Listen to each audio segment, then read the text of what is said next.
गुना।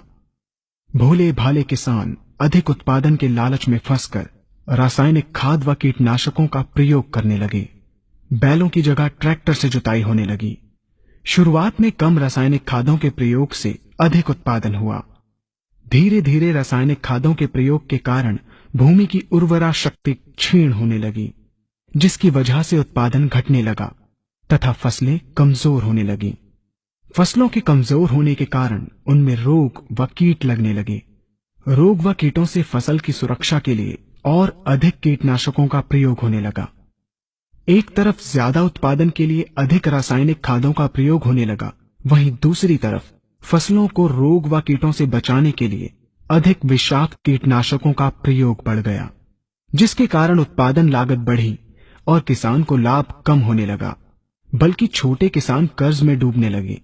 धीरे धीरे भूमि की उर्वरा शक्ति क्षीण होने से भूमि बंजर होने लगी। रासायनिक खाद व कीटनाशकों के कारण खाद्यान्न भी विषाक्त हो गए तथा जलवायु भी प्रदूषित हो गई, जिसके कारण मानव पशु पक्षियों के स्वास्थ्य पर प्रतिकूल प्रभाव पड़ा, जिसका परिणाम आपके सामने है। मानव स्वास्थ्य पर रासायनिक खादों के पड़ने वाले प्रभाव को आप ऐसे समझें। जब किसान फसल में रासायनिक खाद डालता है तो रासायनिक खाद में उपस्थित विषाक्त रसायन जल में घुलकर सबसे पहले जल को प्रदूषित कर भूमि के अंदर उपस्थित केचुए व सूक्ष्म जीवाणुओं को मार देता है। ये बात सभी किसान अच्छी तरह से जानते हैं कि केचुए व अन्य सूक्ष्म जीवाणु भूमि की उर्वरा शक्ति को बढ़ाने के लिए अति आवश्यक होते हैं। विषाक्त रसायन के कारण इनकी मृत्यु हो जाने से भूमि की उर्वरा शक्ति नष्ट हो जाती है तथा भूमि कठोर होकर बंजर होने लगती है।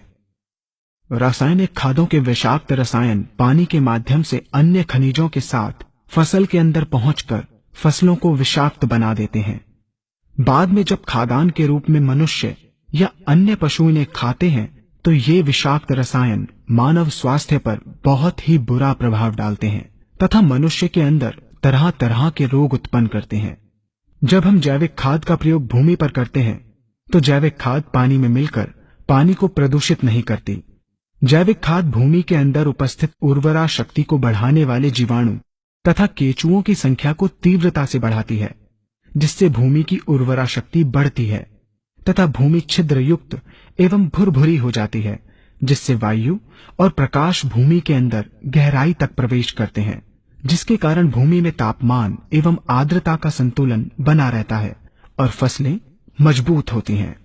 जैविक खाद में विद्यमान तत्व खाद्यान्न के माध्यम से मानव व पशु पक्षियों के शरीर में पहुंचकर स्वास्थ्य लाभ पहुंचाते हैं।